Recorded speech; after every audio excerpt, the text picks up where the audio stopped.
우리나라 말에 참 아름다운 말들이 많이 있다 생각이 듭니다. 들으면 들을수록 또 살아보면 살아볼수록 참 예쁘다. 또 그 말을 듣는 사람의 마음을 따뜻하게 해주고 기쁘게 해주고 밝게 만들어주는 희망을 주는 그런 얘기들이 참 많이 있습니다. 그 중에 제 개인적으로 참 좋은 말이다 싶은 말이 있다면 풀다라는 단어입니다. 추운 겨울날 움츠렸던 몸을 따뜻한 오뎅 국물 한 모금 마시면 몸이 좀 풀리는 느낌이 있죠. 학생들이 열심히 수학 문제 풀다가 막혔을 때 답답한데 문제가 풀리기 시작하며 공부하는 맛이 나지 않을까요? 또 사람과 관계가 꼬여 있을 때 누군가의 수고와 희생과 인내로 그 관계가 풀어질 때에 입가에 미소가 지어지기도 하고요. 또 사업하는 사람들이 돈이 막혔다가 돈이 풀어지면 사업할 힘이 생기기도 하죠.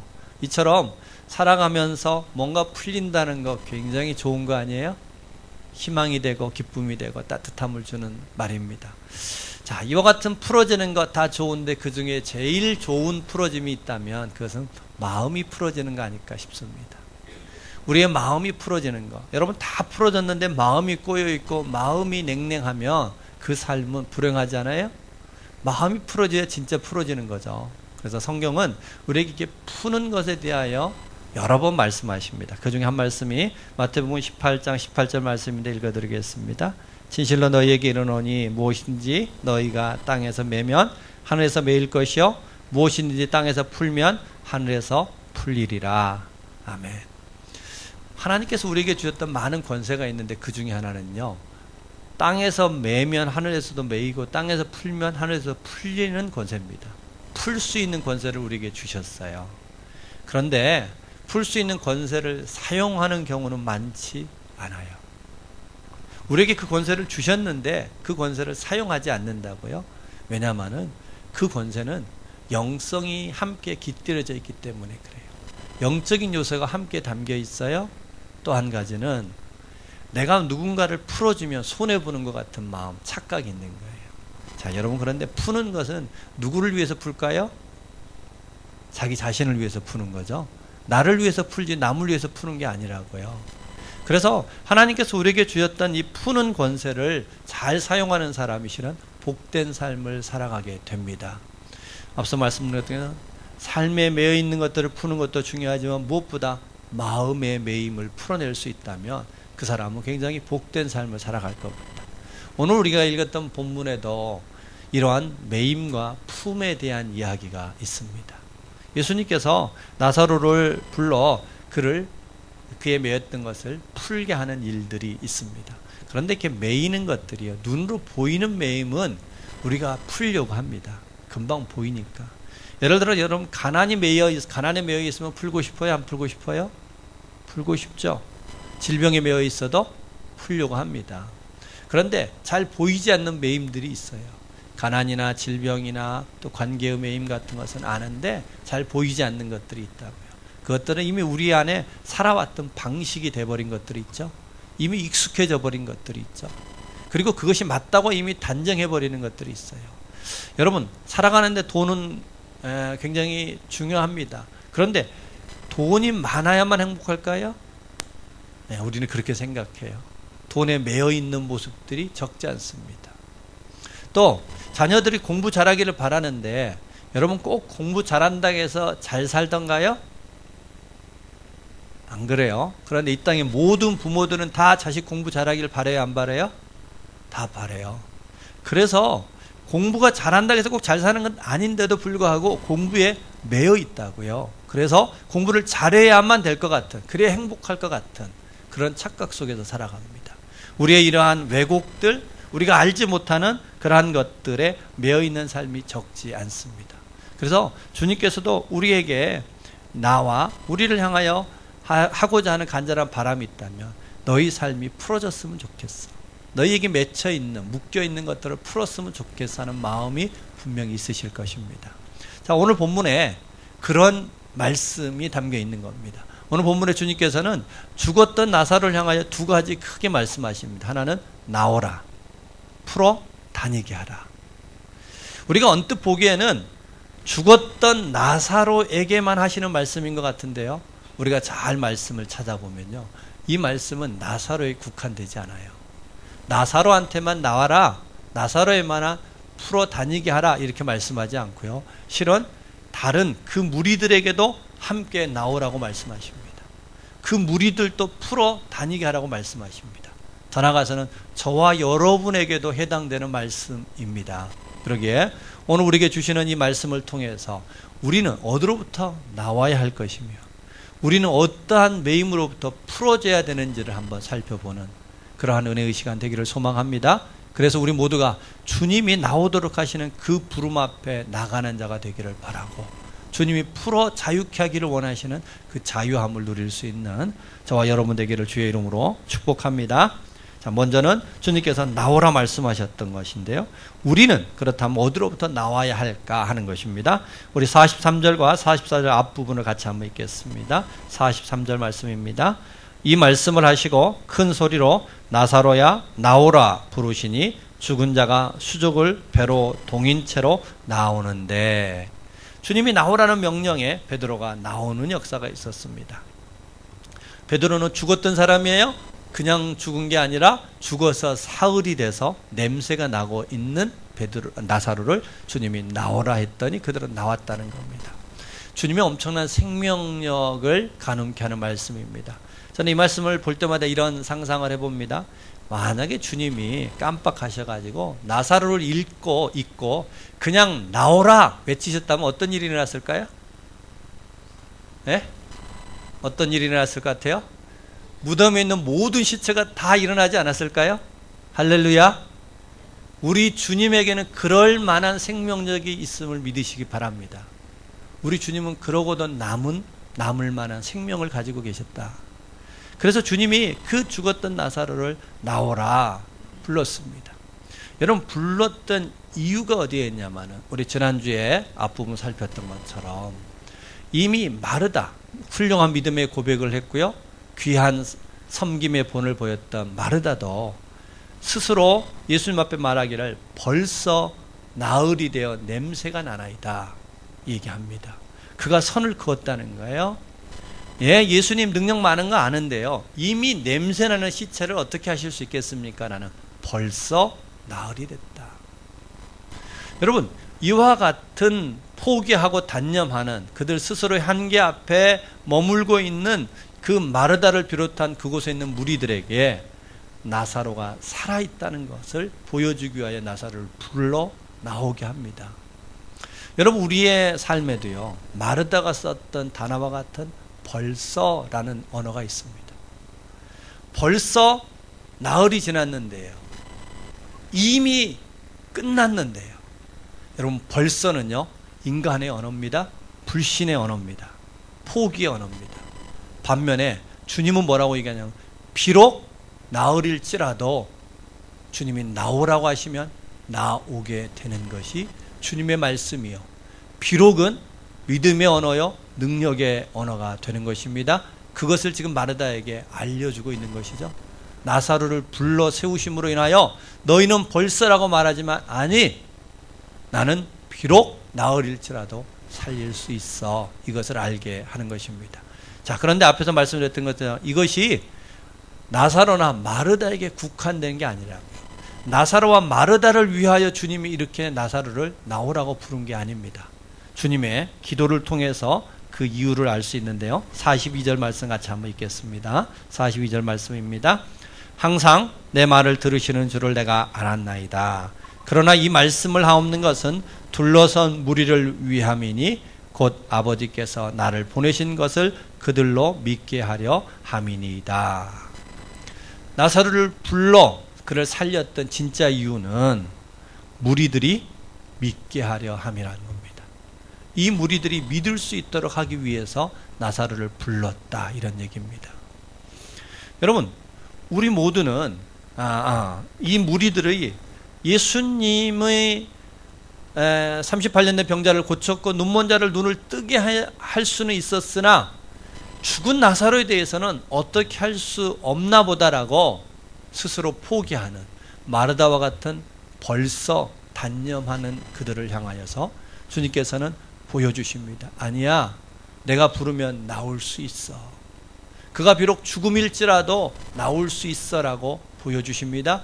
이 보여줌을 통해서 주님이 생명의 근원 되시고 부활과 생명 되시는 주님이신 것을 알게 하기 위하여 불러 세우는 겁니다.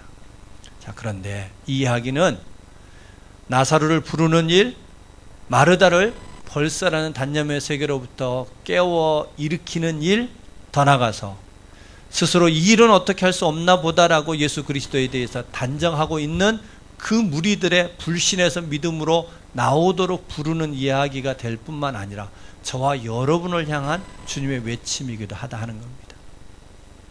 저와 여러분을 향하여 주님은 어디로부터 나오라고 할까요? 저와 여러분에게 주님은 어디에서 속히 나오라고 주님이 말씀하시겠느냐 하는 겁니다. 여러분, 오늘 본문에 흐르고 있는 전체적인 흐름은 이런 겁니다. 우리 인간이란 아무리 믿음을 갖고 있어도 우리 스스로 그어놓은 선이 있습니다. 그 선 중에 하나는 죽음이란 선입니다. 본문에 나와 있는 모든 무리들은 죽음은 끝이라고 생각했습니다. 죽음은 끝이라고 생각했던 그들을 향하여 주님께서 나오도록 부르고 얘기하시는 거예요. 죽음이 끝이 아니라 죽음 넘어가 더 중요한 세상이 있다는 것을 알게 하기 위하여 그 죽음이라는 한계와 헛됨에 가려 있는 인생들을 불러 나오도록 초청하고 있다는 겁니다. 굳이 전도서 기자의 고백을 빌리지 않는다 할지라도 여러분, 우리가 죽는 것이 끝이라면 헛되고 헛되며 헛된 것이 될 수밖에 없지 않을까요? 여러분, 인생이 죽는 걸로 끝난다면 우리는 이 땅을 아무리 화려하게 살았을지라도 그 한평생 한 인생에 불과하는 거라면, 또 이 땅에 썩어지는 것에 불과하는 거라면 그 삶은 헛될 수밖에 없지 않을까요? 시편 49편 11절에 이런 말씀이 있습니다. 사람이 땅을 차지하고 제 이름으로 등기에 두어도 영원히 머물 곳은 무덤뿐이라 말씀이 있습니다. 여러분, 만약에 우리가 다음 죽음 너머의 것들을 바라보는 눈이 없다면 이 땅에서 아무리 많은 것을 내 이름으로 등기에 놓아도 그 끝은 결국 무덤 한 평에 불과한 거 아닐까요? 그래서 죽음을 중심으로 보는 인생은 누구나 헛될 수밖에 없더라. 주님이 우리를 불러내고 싶은 마음이 있습니다. 어떤 걸요? 인생은 죽는 걸로 끝나는 게 아니라는 것입니다. 인생은 죽는 걸로 끝나지 않고 죽음 너머에 더 귀함이 있음을 알라는 것입니다. 그리하여 우리의 삶에 그 헛됨에 가려있는 허무함 속에 갇혀있는 인생을 지금 불러 세우시는 것입니다. 나와 함께 영원함을 바라보고 그 영원함을 준비하며 그 영원한 삶을 살아가도록 저와 여러분을 부르시는 줄 믿으시기 바랍니다. 주님이 저와 여러분을 향하여 나오라 말씀하십니다. 어디에서요? 헛된 한계 앞에서 나오라는 겁니다. 또 한 가지는 그들이 죽음의 한계 앞에서 그래 인생은 헛돼 뭔가 할 수 없어라는 그러한 헛됨과 더불어서 죽음이라는 것은 우리가 도무지 담당할 수 없는 무능함, 무력함이 죽음이 우리에게 주는 또 다른 메시지 아닐까요? 여러분, 죽음을 어떻게 할 수 있는 사람이 세상에 있어요? 없어요? 없습니다. 죽음을 이길 사람이 없어요? 죽음을 대적할 수 있는 사람은 아무도 없습니다. 네. 저거 하면 에어컨을 트세요. 더우면 에어컨 트세요. 네. 자, 죽음이라는 것은 우리에게 죽음 너머를 볼 수 없기에 한계점을 만들어 주는 것과 동시에 우리 인간은 죽음을 다스릴 수 없는 무능한 존재인 것을 알게 만들어 줍니다. 주님이 죽음 너머에 있는 나사로를 불러 나오도록 요구하면서 우리에게 또 다른 가르침을 주는 것이 있다면은 주님은 우리가 비록 유한한 존재지만 주님을 믿을 때 우리 안에 무한한 능력이 발현되어질 수 있음을 알게 하기 위함이요. 우리가 비록 무능하고 부족하지만 주님을 믿을 때 우리는 주님의 그 충만한 무한한 능력들을 덧입고 살아갈 수 있음을 알라는 것입니다. 자, 여러분, 우리는 이런 두 가지 헛됨을 알기에 이 세상 삶이 종착역처럼 여기며 소망을 보지 못하는 인생, 그리고 우리가 갖고 있는 인간의 한계 앞에서 나는 이거밖에 할 수 없어 라고 스스로 단념하고 포기하는 인생들을 향하여 주님은 여전히 나오라고 우리를 부르십니다. 저와 여러분이 있는 그런 헛됨과 무능의 장소에서 마치 그것을 운명처럼 여기면서 그래 나는 어떻게 할 수 없어 라고 체념하고 포기하고 그 자리에 눌러 앉아 있을 때 주님은 우리를 향하여 나오도록 말씀하시고 계십니다. 여러분, 주님의 이 음성을 우리가 들을 수 있기를 바랍니다. 여러분, 지금 어떤 자리에서 체념하고 포기하고 있습니까? 그것이 무엇이든 우리 하나님께서 생명의 주관자 되시어 천지 만물을 주관하시는 그 하나님이신 것을 믿는다면, 그리고 그분이 우리를 향하여 나오라고 지금도 말씀하고 있음을 기억한다면, 그 음성을 들을 수 있다면 그 음성을 따라 우리도 나아올 수 있는 은혜의 길이 열릴 줄로 믿습니다. 나사로가 죽어 사흘이 지난 냄새가 날지라도, 그래야 모든 사람이 벌써 냄새가 납니다라고 말할지라도 주님의 음성이 우리에게 들려지면 그 주님과 함께 하면 벌써가 비록으로 바뀌는 역사 있게 되는 것입니다. 비록으로 바뀌게 되면 우리의 삶들이 새 길이 열리게 될 것입니다. 우리 스스로 포기하고 눌러 앉았던 그 자리에서 다시 일어나는 그런 은혜가 있기를 주의 이름으로 축복합니다. 두 번째로는 풀어 다니게 하라는 말씀입니다. 풀어 다니게 하라. 이 또한 베드로에게 국한되는 얘기가 아니라 저와 여러분에게 해당되는 말입니다. 주님은 우리에게 무엇을 풀어 다니게 하라고 말씀하실까? 우리 44절 말씀을 통해서 다시 한번 확인했으면 합니다. 44절 말씀 읽습니다. 죽은 자가 수족을 배로 동인 채로 나오는데 그 얼굴은 수건에 쌓였더라.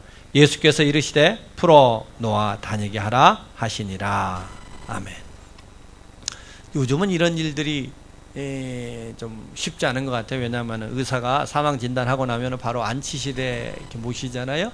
근데 예전에는 돌아가시면 병풍 쳐놓고 그 뒤에 모시는 일이 많았어요. 그러니까 종종 살아나는 일들이 있었다고 그래요. 여러분, 만약에 우리 사랑하는 가족이 죽었다가 살아나면 반갑고 또 큰 은혜가 아닐 수 없지만, 여러분 다른 장례식장에 갔는데 갑자기 죽었던 사람이 벌떡 일어나면은 반가워요, 놀라워요? 그게 놀랍죠. 이게 사람이야 귀신이야 이런 생각 들지 않겠어요? 살아나는 일들이 생겼다는 겁니다.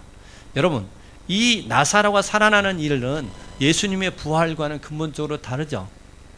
자, 우리가 죽으면 우리도 수의를 입히고 염을 하죠. 염을 하기 때문에 예수님의 부활은 그 수의와 염을 해놨던 것을 그대로 두고 예수님이 부활하여 나오셨죠. 그러니까 그 자리에 수의와 염했던 수건들이 그대로 놓여 있겠죠. 근데 이는 살아났기 때문에 그대로 동인 채로 입은 채로 일어난 거죠. 마치 우리 요즘에 나오는 영화, 그죠? 강시 그런 거 아시나요? 이렇게 뛰어다니는 거, 그죠? 다 동여고 있기 때문에 풀어야 볼 수 있고 풀어야 걸을 수 있지 않겠어요? 그래서 주님이 풀어놓으라 이렇게 얘기하십니다. 자, 이 얘기는요 이런 뜻입니다. 여러분, 수의는 산자에 오십니까? 죽은 자에 오십니까? 관은 산자를 위한 도구인가요? 죽은 자를 위한 도구인가요? 죽은 자를 위한 도구입니다. 자, 주님께서 죽었던 나사로를 나오라 하여 그를 살리셨어요. 그리고 두 번째로 하신 말씀이 풀어 다니게 하라 했습니다. 풀라는 얘기는 이제 나사로는 살아났으니 죽은 자를 위한 옷을 벗기라는 얘기입니다. 죽은 자를 위한 도구를 거두어 내라 이런 뜻입니다. 여러분, 수의가 몇백만 원짜리 아무리 비싼 수의라도 산자는 수의를 입고 다니지 않죠.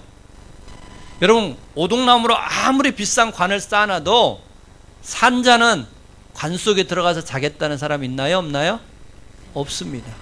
왜냐하면 그것은 전부 다 죽은 자를 위한 도구요, 썩어짐을 위한 도구이기 때문에 그렇죠. 저와 여러분은 예수 안에서 산자가 됐나요? 죽은 자가 되었나요? 산자가 됐습니다. 여러분, 산자는 산자를 위한 도구를 가지고 살아야 되지 않겠어요? 산자가 죽은 자를 위한 옷을 입고 썩어짐을 위한 도구를 입고 살아가는 것은 그것은 맞지 않죠. 주님이 곧 풀어서 그를 자유케 하도록 말씀하신 것은 너희가 생명을 가졌으면 생명에 맞는 도구와 방식으로 살라는 겁니다. 저와 여러분이 예수 그리스도의 생명을 가졌으면 그 생명에 맞는 삶의 방식을 취하라는 겁니다. 그런데 우리가 예수의 생명을 가졌음에도 불구하고 여전히 사망의 도구와 사망의 방식으로 살아간다면 주님은 우리를 향하여 풀라고 벗으라고 말씀하지 않겠어요? 저와 여러분이 예수의 생명을 가졌다면 그 생명에 맞는 옷을 입고 그 생명에 맞는 방식으로 살아가야지, 사망의 도구를 여전히 입고 있다면 우리는 수의를 입고 사는 것이요 관 속에서 살려고 하는 것과 다를 바가 없을 겁니다. 그러기에 오늘 우리에게 주시는 이 말씀을 통해서 우리 한번 다시 이렇게 비춰봤으면 합니다. 우리 주님께서 우리에게 주었던 이 생명에 맞는 삶을 내가 살고 있느냐 하는 겁니다. 우리 주님께서 우리에게 생명을 주셨던 이야기를 우리는 소식을 복음이라고 얘기합니다. 우리 청년들하고 금요 철야 기도회를 진행하면서 이번 주제가 복음입니다. 복음이라는 주제를 가지고 한 10주 정도를 같이 한번 나누려고 진행하고 있는데 그 복음에 대한 이야기 중에 복음의 목적이 뭐냐 하는 것을 함께 다루었어요. 하나님이 우리에게 복된 소식을 주었던 궁극적인 목적이 뭐냐? 그것은 자유함이다. 이렇게 말씀했습니다.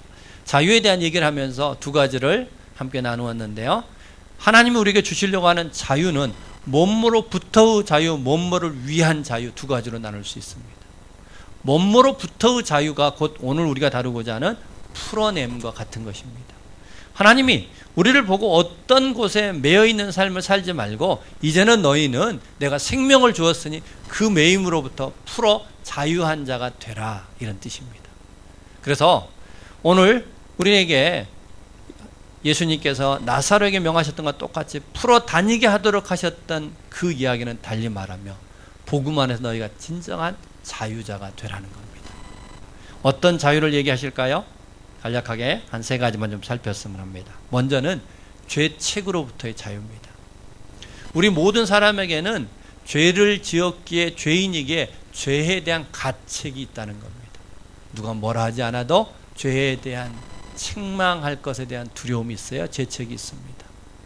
그 죄책이 있기 때문에 당당하지 않아요. 여러분, 죄 지은 사람은 경찰이 오면은 그 겉으로 표시가 안 나는데도 불구하고 속으로부터 위축됨이 있을까요? 없을까요? 있죠. 죄 지으면 경찰 피하고 싶어지죠. 여러분, 우리가 죄인이기에 하나님 앞에 당당하게 서지 못하는데 주님은 너희는 자유자라고 얘기하면서 죄책으로부터 자유하라고 말씀하십니다. 죄에 대한 억압과 얽매임으로부터 너희가 풀어 나오라는 얘기입니다. 두 번째로는 거짓 자아로부터 자유하라고 얘기하십니다. 저와 여러분은 어떻든 내가 누군가에 대한 자기인식을 가지고 살아가기 마련인데요. 그 자기인식은 대부분은 부모나 주변 사람이 만들어줬던 왜곡된 거울을 통해서 만들어진 자아입니다. 하나님께서 우리에게 비춰줬던 자아가 아니라 거짓된 자아다, 이런 얘기입니다. 대표적인 거짓된 자아들은 이런 겁니다.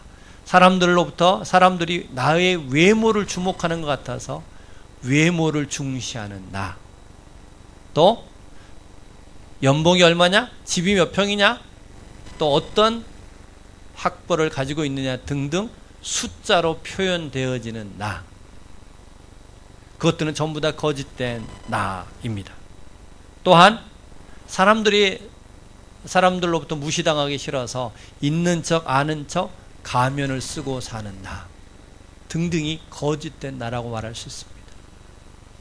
외모를 중시하여 어쨌든 사람들한테 괜찮게 보이도록 꾸미고, 또 숫자로 표현되는 그러한 나에게서 나도 좀 괜찮은 등수 안에 들고 싶어서 자꾸 숫자를 키우기 위한 나, 사람들부터 무시당하기 싫어서 적당한 가면을 쓰고 사는 나 등등이 전부 다 거짓된 나입니다.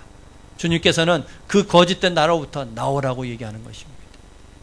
그리하여 진짜 나를 찾으라고 우리에게 나오도록 말씀하십니다.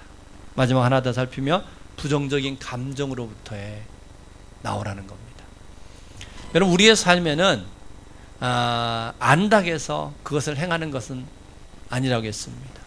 우리가 행할 수 있는 힘이 있어야 되는데 그것은 다름 아닌 감정으로부터 시작이 됩니다. 그런데 우리의 모든 감정의 기본적인 기초를 이루고 있는 감정을 핵심 감정이라고 그러는데, 그 16가지 핵심 감정은 다 부정적인 감정이에요. 대표적으로 경쟁심, 외로움, 질투, 두려움, 분노, 무기력, 불안, 슬픔, 적개심과 같은 이러한 감정들입니다. 이러한 감정들은 우리의 삶에 배어 있고요, 우리의 삶을 지배하고 조정합니다. 그런데 이 감정을 일으키는 가장 밑바탕은 하나님으로부터의 버림받았던 거절감으로부터 시작된 감정들입니다. 그래서 우리 예수 그리스도께서는 우리에게 이 감정을 씻도록, 그리하여 건강한 감정을 갖도록 우리를 나오라고 얘기하십니다. 세 가지 말씀을 드렸습니다. 어디로부터 나오라고 주님이 말씀하셨다고 얘기했냐면, 첫 번째는 죄책으로부터 나오라, 거짓된 자아로부터 나오라, 그리고 부정적인 감정으로부터 나오라고 주님은 지금 우리를 향하여 나오라고 얘기하십니다. 근데 주님은 나오라고만 말씀하지 않으셨고요, 직접 우리가 매여 있는 그것들을 풀어내시는 일에 동참하십니다. 우리가 죄책으로부터 나올 수 있도록 그 죄의 값을 친히 십자가에서 지불하심으로, 죄의 값을 감당해 주심으로 죄책으로부터 자유롭게 해주셨습니다. 세상의 사람들은 우리에게 깨어지고 더럽혀진 거울이 되어져서 우리의 진정한 참 자아를 볼 수 없게 만드는데, 예수님 우리를 사랑하되 끝까지 사랑하시면 그 사랑을 통해서 우리에게 밝은 자아를 보게 만들어 주십니다. 예수 안에서 발견된 나는 천하보다 귀한 한 영혼이요 하나님의 형상대로 지음받은 왕 같은 제사장인 것을 알게 만들어주는 거룩한 자아를 회복하게 해주십니다. 또한 우리의 부정적인 감정은 하나님으로부터 끊어졌기 때문이라겠어요? 주님이 치지 화목 제물 되시고 우리의 대제사장 되어 주셔서 하나님과 우리의 관계를 화목해 만들어 주심으로 인하여서 우리의 부정적인 감정들을 거두어내고 우리에게 복된 감정들을 갖게 만들어 주시는 그 분이 우리 주님이십니다. 그러게 주님은 우리를 향하여 나오라고 말씀하신 것과 더불어서 풀어 자유케 하라, 주님이 풀도록 우리의 모든 매임으로부터 풀어서 진정한 자유를 누리도록 우리에게 말씀하시는 것입니다. 그래서 성경은 그 자유함에 대하여 이렇게 우리에게 다른 성경을 통해서 얘기해 주십니다. 갈라디아서 5장 1절 말씀, 그리스도께서 우리로 자유케 하려고 자유를 주셨으니 그러므로 굳세게 서서 다시는 종의 멍에를 매지 말아라. 고린도후서 3장 17절, 제가 개인적으로 굉장히 좋아하는 말씀입니다. 주는 영이시니 주의 영이 계신 곳에 자유가 있느니라. 주님이 계신 곳에 뭐가 있다고요? 자유가 있습니다. 여러분, 우리 교회에 하나님이 계시다는 특징은 우리 교회가 자유함이 있어야만 하나님이 계시는 곳입니다. 우리 성도님들의 가정에 진정한 하나님의 동행은 어디에서 확인할 수 있어요? 자유함이 있느냐는 겁니다. 죄책으로부터의 자유함이 있습니까? 거짓된 자아로부터 당당함을 회복하고 있습니까? 우리 안에 부정적인 감정들을 씻어내서 우리 안에 기쁨의 감정과 평안의 감정을 회복하고 있느냐 하는 것입니다. 그 자유가 있을 때 하나님의 동행을 확인하실 수 있습니다. 하나님이 함께 하시는 곳마다 그런 자유케 하는 은혜가 있을 줄 믿으시기 바랍니다. 부모들이라면 다 한 번쯤 경험해 봤을 법한 일인데요, 저도 저희 아이들을 학교를 보내거나 이렇게 어디 멀리 갈 때 그들이 가방을 등에 메고 걸어가는 모습을 뒤에서 바라볼 때가 있습니다. 그러면 저는 모르지만 아비된 심정으로요, 보이지 않을 때까지 계속 바라봅니다. 여러분, 자녀의 뒷모습을 바라보고 있느라면 어떤 마음이 드나요? 저절로 속으로부터 그런 바람이 올라옵니다. 하나님, 인생길 저렇게 걸어가는데 제가 가난에 매여 살지 않았으면 좋겠습니다. 하나님, 저 아이가 일평생 살아가면서 질병에 매여 살지 않았으면 좋겠습니다. 하나님, 내 아들이 살아가면서 사람들로부터 버림받아서 혼자 외롭고 고독한 삶을 살지 않았으면 좋겠습니다.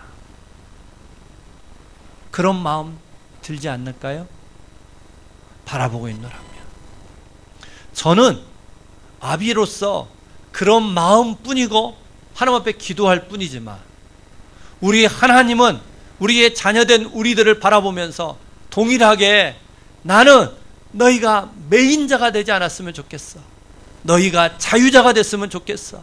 너희는 다시는 종의 멍에를 매지 말고 이제 진정한 내 안에서 자유자가 되라고, 오늘 주님의 말씀대로라면 풀어 다니게 하라고 우리 하나님은 저 하늘에서 우리를 향하여 오늘 또 큰 소리로 외치고 선포하시는 하나님이신 줄 믿으시기 바랍니다. 우리 하나님은 오늘도 우리를 향하여서 나오라고 얘기하십니다. 우리가 있는 그 자리, 헛됨의 자리, 허무함의 자리, 우리 스스로 풀어낼 수 없는 한계의 자리로부터 나오라는 것입니다. 더불어서 우리가 비록 나왔을지라도 여전히 우리의 삶에, 우리의 심령 속에 얽혀있는 그 매임들을 풀어내라는 것입니다. 죄책으로부터 풀어내라는 겁니다. 거짓된 자아로부터 풀어내라는 것입니다. 돈이 없으면 못 살 것 같고 그 누군가가 나를 도와주지 않으면 못 살 것 같은 그 불안의 감정으로부터 풀어내라는 것입니다. 주님은 친히 그것들을 풀기 위하여서 우리에게 다가와 십자가의 길을 걸어가셨고 우리의 중보자가 되어주셨고 화목의 제물 되어주셔서 친히 그 모든 것들을 풀어내 주신 분이심을 기억하시기 바랍니다. 마지막 한 이야기를 통해서 오늘 설교를 마무리하려고 합니다. 호통치는 판사로 알려진 부산 가정법원에 천종호 부장 판사님이 있습니다. 비행 청소년에 대한 판결을 주 업무로 담당하시는 분입니다. 그는 법정에서도 청소년들을 향하여 끊임없이 호통을 치십니다. 그들에게 선처를 주기 위해서 노력하십니다. 그런데 그가 아무리 선처를 베푼다 할지라도 그 아이들은 대부분 깨어진 가정과 폭력의 가정 안에서 자란 아이들이기에 다시 훈방조치하여 가정으로 돌려보내도 가정이 이미 범죄의 굴레 속에 있기에 그들은 또다시 재판장에 서는 일들을 반복하게 됐다고 해요. 그래서 이들은 어떻게 할까 고민하다가 이 천판사가 이 아이들을 데리고 봉사여행을 떠나기로 합니다. 하나투어의 도움을 받았고요. 주변 여러분들의 도움을 요청해서 여행을 떠납니다. 그런데 이 비행 청소년들과 함께 여행을 떠나는 일에 부모들이 먼저 반대하여 이 청소년들이 내가 거기 왜 가야 되냐고 거부를 합니다. 비행기를 탈 때까지 많은 실험을 거쳐서 이 아이들을 데리고 봉사여행을 떠났습니다. 캄보디아에 가서 가난한 아이들을 위한 작은 도서관을 지어주는 봉사를 함께 진행하셨습니다. 37도 되는 폭염 가운데서 봉사가 뭔지, 남을 위해서 살아본 것이 뭔지를 한 번도 경험해 보지 않은 아이들, 아니 나를 위하여 부모마저도 봉사해 주지 않는 가정 속에서 살았던 이 아이들에게 37도 되는 곳에서 봉사를 하는 것은 결코 쉽지 않습니다. 시간만 나면 꾀를 부리고 농땡이를 피우는 아이들을 향하여 또다시 호통을 칩니다. 그렇게 사투 끝에서 천막 도서관을 완성을 하고 그곳 가난한 아이들에게 식사 배식을 봉사하노라면 이 아이들의 마음이 그 마음속에 있었던 패배감과 무력감과 상처받은 그 심령 속에 꼭꼭 숨겨놓았던 자신의 모습을 하나하나 꺼내기 시작합니다. 그래서 천판사에게 이렇게 외친다고 합니다. 선생님, 저 이제부터 열심히 살 거예요. 성공해서 이것저것 봉사도 다니고 어려운 친구도 도와줄 거예요. 가난에 매이고 범죄의 굴레에 매여 있는 이 청소년들이 새로운 꿈을 꾸고 새로운 자아를 발견하며 그 매었던 굴레로부터 나오는 모습들은 그 어떤 아이들보다 멋있고 훌륭하기에 이 천판사는 오늘도 계속해서 그 아이들을 향하여 호통을 친다고 합니다. 우리 하나님은 그 한 인간도 범죄와 가난과 상처의 굴레 아래 갇혀있는 아이들을 보면서 탄식하는 마음이 들어서 그들을 불러 그들 심령 속에 있는 거룩한 자아를 깨우시고자 하신다며 그와 비교할 수 없는 사랑으로 우리를 사랑하시고 우리를 존귀히 여기셨던 우리 주님과 우리 하나님은 우리가 절망하고 좌절하고 있는 그 자리에 그냥 방치해 두시겠느냐는 겁니다. 주님은 천판사보다 더 큰 소리로 나오라고 우리에게 외치시지 않으시겠어요? 그 절망의 자리를 털고 나오라고, 그 정오의 증오의 자리를 털고 나오라고, 그 낙심의 자리를 털고 그 허무한 세계에 갇혀있는 그 자리를 털고 나오라고. 여러분이 믿었던, 여러분이 기대했던 그 사람, 그 상황, 그 모든 것들은 결코 여러분의 진정한 생명의 반석이 되어줄 수 없음을 알고 그곳에서 나오라고 주님이 우리를 위하여 크게 외치지 않으시겠어요? 나오면, 그 말씀을 듣고 나오면 주님은 우리가 그동안 낙심과 낭만과 절망케 했던 그 올무들을 한 가닥 한 가닥 끊어내시면서 자유하라고, 죄로부터 자유하라고, 거짓된 자아로부터 자유하라고, 우리 안에 있는 모든 쓴뿌리의 감정으로부터 자유하라고, 우리의 얽어매어 있던 것들을 하나하나 끊어주시지 않으시겠습니까? 그리하여 천판사의 그 사랑 안에 있었던 아이들이 건강한 아이가 되어 이제 사랑할 수 있는 삶을 살아가게 하는 것처럼 우리 하나님도 저와 여러분이 그런 사랑의 삶을 살아가기를 바라시고 계실 것입니다. 여러분, 이 땅에 그 누구도 사랑할 수 없는 사람은 없습니다. 사랑할 수 없는, 사랑하기에 부족한 사람은 이 세상에 존재하지 않습니다.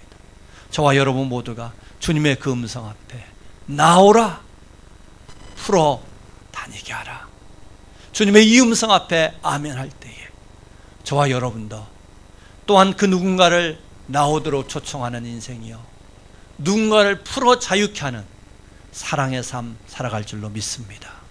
근데 이 천판사의 그 사랑을 받았던 아이들이 어딘가 가서 또 다른 봉사의 삶을 하며 또 다른 누군가에게 희망의 길을 열어주는 것처럼 그들을 향하여 또다시 그들은 분명 나오라, 풀어 자유케 하라고 분명히 그들이 누렸던 은혜를 되갚으며 살아갈 것입니다.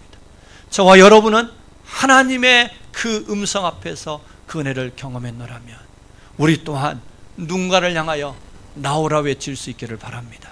누군가를 향하여 풀어 자유케 하는 그 은혜의 삶을 이어갈 수 있기를 주의 이름으로 축복합니다. 기도하시겠습니다. 이 시간 기도할 때 우리 주님 앞에 진실하게 고백했으면 합니다. 하나님, 내가 지금 이 자리에 이렇게 머물고 있습니다.